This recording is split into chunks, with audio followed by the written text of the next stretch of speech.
శ్రీమాత్రే నమః. నమస్తే అండి అందరికీ.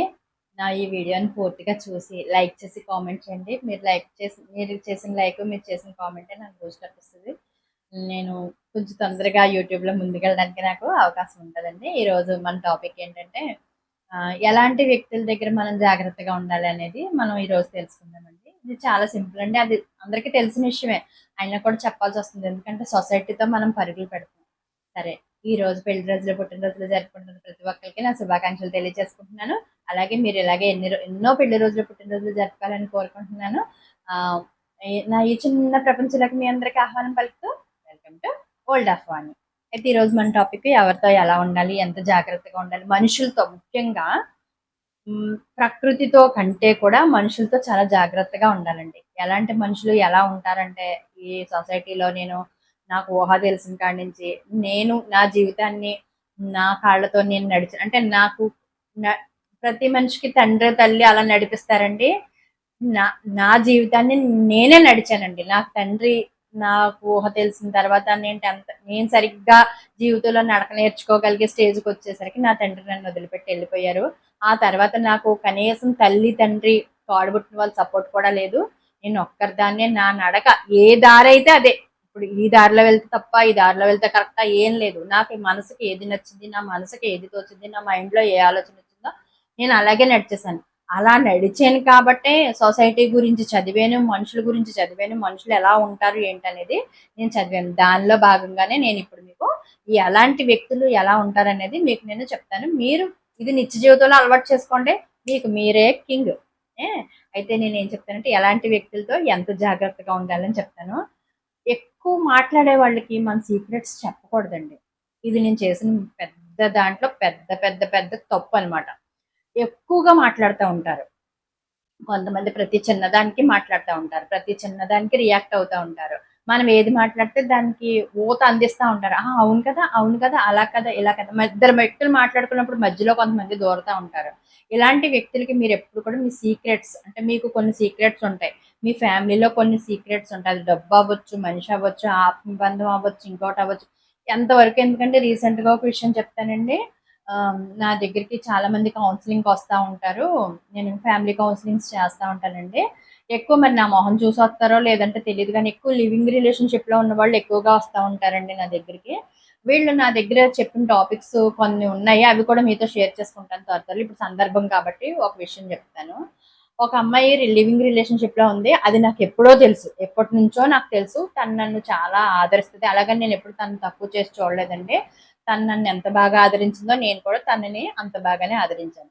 అలాంటిది తనకు తెలిసిన సీక్రెట్ అంటే ఇద్దరికే తెలుసు. అంటే ఎవరైతే లివింగ్ రిలేషన్‌షిప్‌లో ఉన్నారో ఒక ఆడ, మగ వీళ్ళిద్దరికీ తెలుసు ఆ రిలేషన్‌షిప్‌లో ఉన్న లోటుపాట్లేంటో.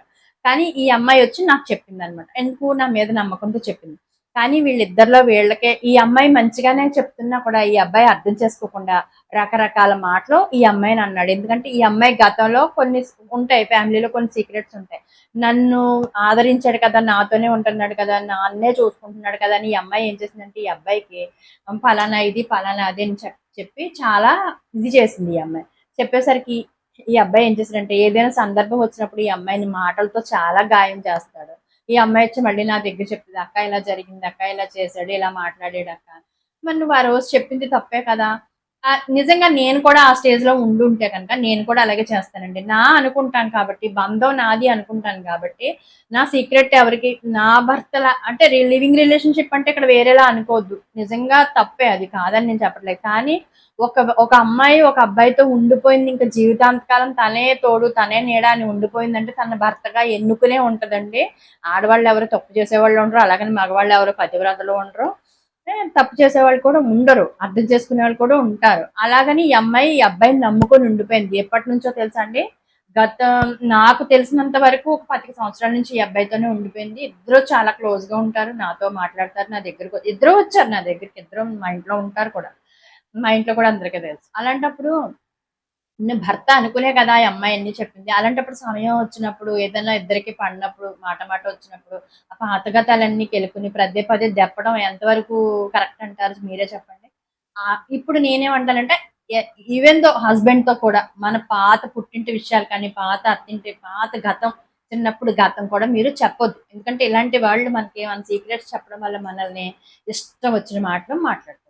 రెండో వాళ్ళు ఎవరంటే వాదించే వాళ్ళతో ఆర్గ్యూ చేయొద్దండి. వాదిస్తారు, తరికిస్తారు. ఇలాంటి వ్యక్తులు కూడా నాకు తెలుసు. మనం చెప్పింది కరెక్ట్. అయినా కూడా ఆళ్ళు చెప్పిందే కరెక్ట్ అనిపించుకుంటారు. అలా అనకపోతే వాళ్ళ ఈగో హర్ట్ అయిపోతది. అక్కడ మాట్లాడేస్తారు. ఏదేదో అనేసుకుంటారు. ఇలాంటి ఈగోస్ హర్ట్ అయిపోయిన చోట మనం ఎంత వాదించినా వాళ్ళు ఆర్గ్యూ చేస్తూనే ఉంటారు. బట్ వాళ్ళు చేసేది తప్పు అన్న విషయం వాళ్ళకి తెలుసు. తెలిసి కూడా ఆర్గ్యూ చేస్తారు. ఇలాంటి వాళ్ళతో అసలు వాదించాల్సిన అవసరం లేదు. మన టైం వేస్ట్, ఎనర్జీ వేస్ట్. మంచినీళ్ళు కూడా తాగాల్సి వస్తది. ఆ మంచినీళ్ళు కూడా దొరకకపోతే కళ్ళు తిరిగి పడిపోతాం. ఇలాంటి వాళ్ళతో అస్సలు ఆర్గ్యూ చేయొద్దు మీరు. చాలా జాగ్రత్తగా ఉండండి. మూడోది ఏంటంటే తెలివైనోడితో పోటీ పడద్దు. అంటే పోటీ పడద్దు అంటే పోటీ ప్రపంచంలో పోటీతోనే వెళ్ళాలండి. తెలివైనోడు ఏం చేస్తాడంటే మన దగ్గర ఉన్నదంతా తీసుకొని మనకే పంగనామాలు తెలుసు కదండి, ఇలా ఎడతాడనమాట మనకి. కాబట్టి తెలివైనోడితో ఎప్పుడు ఆ తెలివైనోడు ఏం చేసుకుంటాడో ఆడిని పండమండి. మన పని మనం ఏం చేస్తాం అనేది ఎదుటోడికి చెప్పాల్సిన అవసరం అయితే మనకు లేదు. కాబట్టి తెలివైనోడితో ఎప్పుడు పోటీ పడద్దు. వాడు ముందు మన వైపు మాట్లాడతాడు, తర్వాత మనకు గోతులు తీసి మనకే ఎగనామం పెడతాడనమాట. ఆడు చాలా దారుణం. నాకు ఇలాంటోడు ఒకడు తగిలాడండి ఈ మధ్యన. వాడు మహా వెధవ అనమాట. బట్ అవ్వచ్చు. Sorry, I'm sorry, please for give, thank you, I love you. నేను ఎవరిని తిట్టదలుచుకోలేదు. అంటే తన మెంటాలిటీ అది, తన ఇది అది. కాబట్టి ఇలాంటి వాళ్ళు కూడా నాకు తగిలేరు. ఏం చేస్తారంటే ఎప్పుడు కూడా తెలివైన వాళ్ళతో పోటీ పడి వాళ్ళు ఏదో చేశారని మనం కూడా అది చేయాల్సిన అయితే అవసరం మనకు లేదు. మనం ఎంత కుదురుగా ఉంటే అంత మనకి మంచిది అనమాట. ఇంకా నాలుగోది ఏంటంటే తెగించినోడితో తలపడద్దు. ఒక్కొక్కరు ఉంటారండి, అన్నిటికీ తెగించేస్తారు.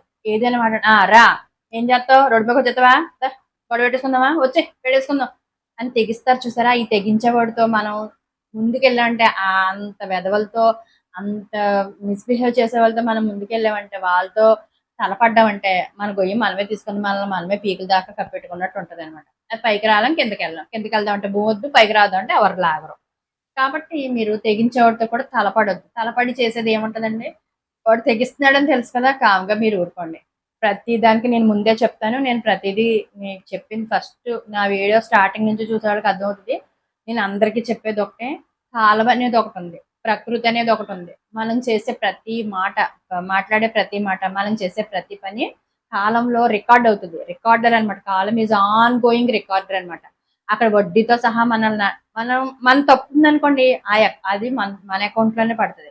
మన తప్పు లేదనుకోండి, అది వేరే ఆడది ఉందనుకోండి, ఆడ అకౌంట్ లో. ఇప్పుడు బ్యాంక్ అకౌంట్ లో డబ్బులు ఉన్నాయి, మీ అకౌంట్ లో వేస్తే మీకు వస్తాయి, నా అకౌంట్ లో వేస్తే నాకు వస్తాయి. ఇప్పుడు మీరు ఆడన్న మాట తలపడి మీరు మీ అకౌంట్ లో ఎంచుకుంటారా, నా అకౌంట్ లో వేస్తారా?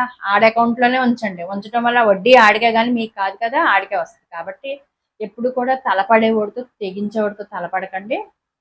ప్రతిదానికి కాలం సమాధానం చెప్తుంది. కాలంలో ప్రతిదానికి పరిష్కారం ఉంది. ఆ తప్పు చేసిన ప్రతి ఒక్కరిని కూడా ప్రకృతి వదలదు. ఇది మాత్రం నేను ఖచ్చితంగా చెప్తాను. ప్రకృతికి మించిన దైవం కానీ, ఇప్పుడు మీరు అనొచ్చు నేను లలితాదేవిని పూజ చేస్తాను. చాలా మంది ఇప్పుడు ఎవరి రిలీజన్ బట్టి వాళ్ళు పూజ చేస్తారు. ఎంతమంది ఎన్ని పూజలు చేసినా, నేను నాతో సహా నేను అమ్మవారికి ఎన్ని పూజలు చేసినా, కాలం అనేది ఒకటి ఉందండి, ప్రకృతి అనేది ఒకటి ఉంది.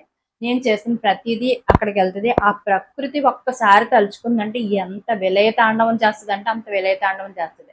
ఆ ప్రకృతికి మనం లొంగి ఉండాలి తప్పితే ప్రకృతికి ఎగైనిస్ట్ గా ఏమీ చేయొద్దు. ఇవన్నీ కూడా వాళ్ళు ఎంతమంది ఎన్ని రకాలుగా మాట్లాడినా కూడా ఇవన్నీ ప్రకృతికి విరుద్ధమే. ఏదో ఒక రోజు వాళ్ళు దానికి కర్మ అనేది అనుభవిస్తారు. కర్మ సిద్ధాంతం నేను నేర్చుకున్నానండి. కర్మ అంటే ఏంటో కూడా నాకు తెలుసు.